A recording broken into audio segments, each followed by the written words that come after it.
Good afternoon, everybody. Happy Thursday. Welcome to this week's ClearPath LeaderCast. My name is Craig Anderson. I'm the president of ClearPath Coaching and Consulting. I work with leaders and small business owners and C-suite executives, helping them move from being accidental executives to more confident leaders. So many of us find ourselves in leadership roles, but we never really expected to see ourselves there.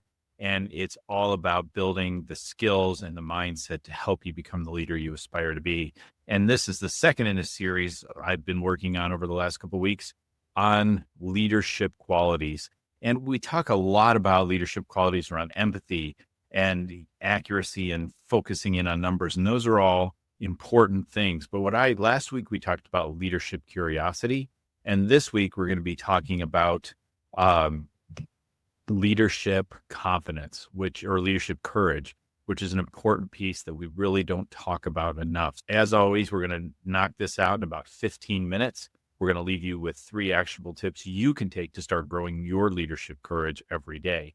And if you would like some help building out that leadership courage, as you can see in the scroll at the bottom, set up a call with me, quick 15-minute call to see if there's some opportunities for us to maybe help you grow to where you want to be as a leader. That's clearpathcoaches.com/intro call, and jump in there. We'll get a time set up for us to talk about how we can help you become the leader you aspire to be. So let's dive in today into leadership courage. As I said, we talk about so many things that are important, and there are so many things to think about when you're a leader, because you are leading a team, you are moving a business forward. There's so many things to contemplate and think about. We talk a lot these days about transparency and empathy and employee engagement and those things that leaders need to drive. And those are all very important things, don't get me wrong. But inside, there's always kind of a battle. What are the things we need to do to change our mindset that will help us become better leaders? As I said, last week, we talked about curiosity. This week, we're going to be talking about leadership courage. The cowardly lion and leaders have something to learn, and it is how to have courage. And I'm going to talk today about courage in 3 areas. First, we're going to be talking about making tough decisions. For many people, one of the most challenging things that they have to do is timely making of tough decisions. Then we're going to talk about taking risks and leading change in your organization. And then finally, and this one is harder than sometimes you realize it will be, which is trusting your team. We'll talk about why that's important. So let's dive into the first one about leadership courage and making tough decisions. This is, for me in my time as leader, this was one of the things I struggled with a lot. I knew the decisions I needed to be made. I knew the things that I needed to do, but they were going to be difficult. They impacted people. They maybe impacted clients. And there was going to be some pushback and maybe some negativity towards me when I did that. And that was always a concern for me I wanted to be liked, which is not it's not a bad thing in a leader, but it also can create a lot of challenges for a leader. And I also didn't like conflict.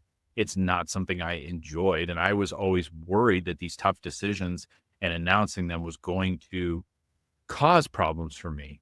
So the thing I really had to think about is when I saw that these tough decisions had to be made, I had to make sure I had all the things aligned, all the facts I needed to make that tough decision. And then what you have to do is you have to jump in and make the decision. The thing that is the most difficult is the build up to making that decision. There's a lot of anxiety about it. You don't know how it's going to go. Maybe some regret that you're already feeling before you've even done it. But here's the thing, as a boss of mine once told me, problems do not age well. Problems do not improve over time. There was a guy who was the athletic director of my alma mater, University of Florida, go Gators. It's been a rough year for us, but we still persevere. Nevertheless, the former athletic director, Jeremy Foley, said of making tough decisions, what should be done eventually must be done immediately. How many of us as leaders have seen the problem? We know it's a problem, and then we just kind of hope it's going to go away. And hope is not a strategy. Things will not just go away.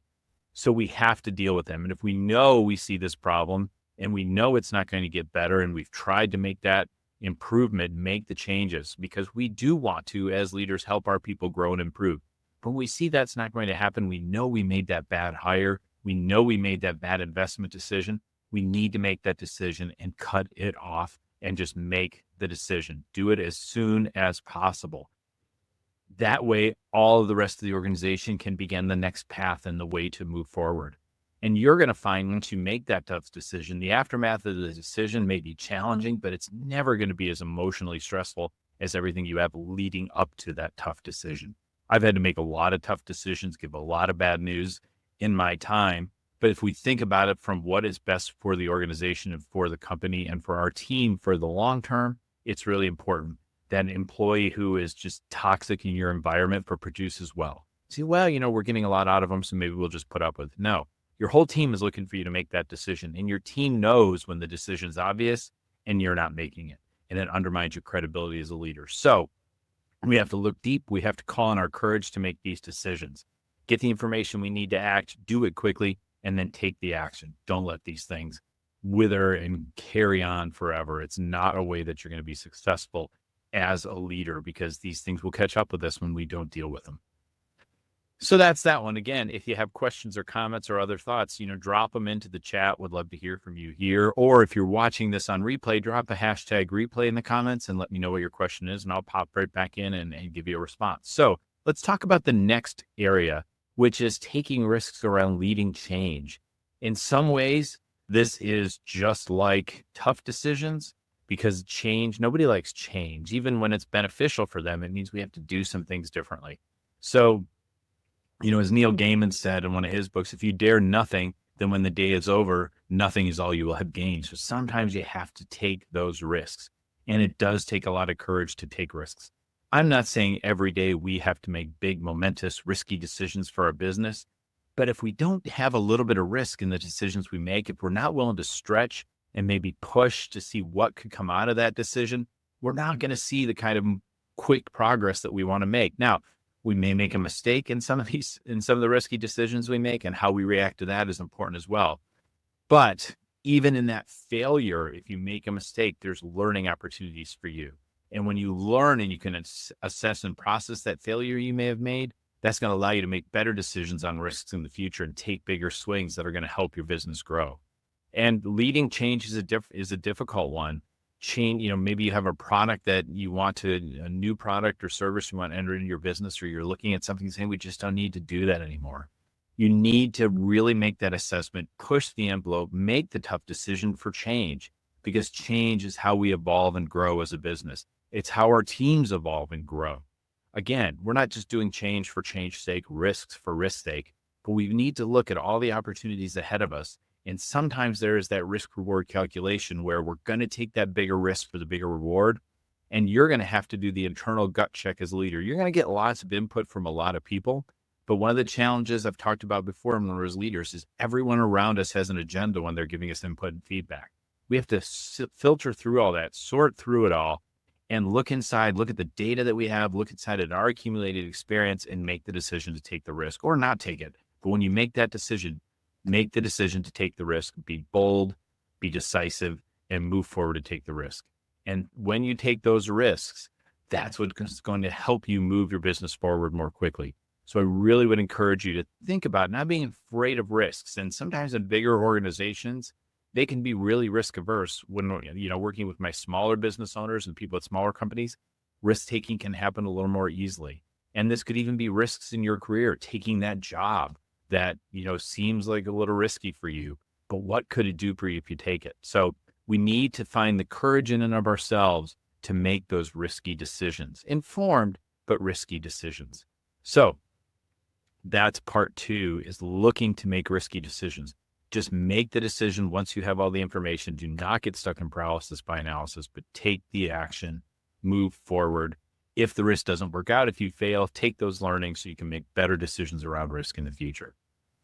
And now the last one that I want to touch on today is trusting your team. And you may say, Craig, how does it take courage to trust your team? You built the team. Maybe you didn't build the team and you inherited the team. But sometimes we have to be courageous in trusting our team. So what does this mean? Sometimes, if we're coming up through an organization, maybe we were an independent contributor, maybe we were a small business that grew, and now I'm having to surround myself with other leaders to help the business move forward. Or in a corporate world, I'm used to being an independent contributor, and now I've moved up into a leadership role. I'm going to have a team around me, and it's going to take some courage to trust that team to act on your behalf, to be able to delegate to that team, to let them start making decisions. Now, one of the things we can do, we want to have the courage to make those decisions, but or to make those delegations and help our team make those decisions for us. But what do we need to do? And I've talked about this before in other Clear Path Leader casts and over in the blog as well. But if we want to trust our team, we have to enable our team to make the best possible decisions.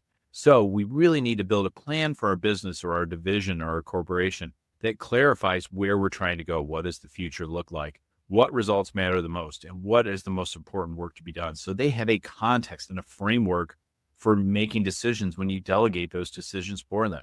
And then the other piece is building that right team around you. Getting the right people in the right seats on the bus is crucial. And I've worked with a lot of companies around hiring and using different tools like Core Values Index. So we not necessarily to know if they can do the job, but do they have the temperament to fit in with the team? Do they have the temperament for the role you're asking them to take? And again, if you want to set up a call with me to talk about, where you want to grow as a leader and how to maybe build some of these tools into your business, let's set up that call at clearpathcoaches.com/intro call. So that's what we're going to have to do. If we want to trust our team, we have to give them the tools and the framing to be able to make the decisions we need them to make. So those are really 3 areas for leadership courage that I wanted to talk with you all about today. The first was making tough decisions. Get the courage to make tough decisions. Don't make rash decisions, but get the information. And then when you have what you need to make the decision, take action. Trust in yourself. Do not delay decisions that you need to make because they will not get better with time. Taking risks around leading change. Take those risks that are going to make the quantum leap forward for your business. Not every day, that would be exhausting.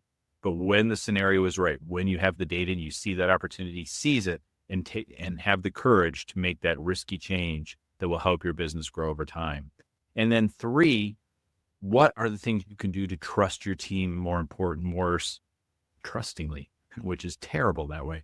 But if I'm going to trust my team, I need to make sure that I have put the right team around me, that I've created for them the framework and the context of what success looks like to enable them to make the changes and make decisions they need to go. So would love to talk to you more. Again, clearpathcoaches.com/intro call. If you catch this on replay, drop me a #replay. Let me know what you think. Thanks, everybody. Have a great day and a great weekend coming up. Bye.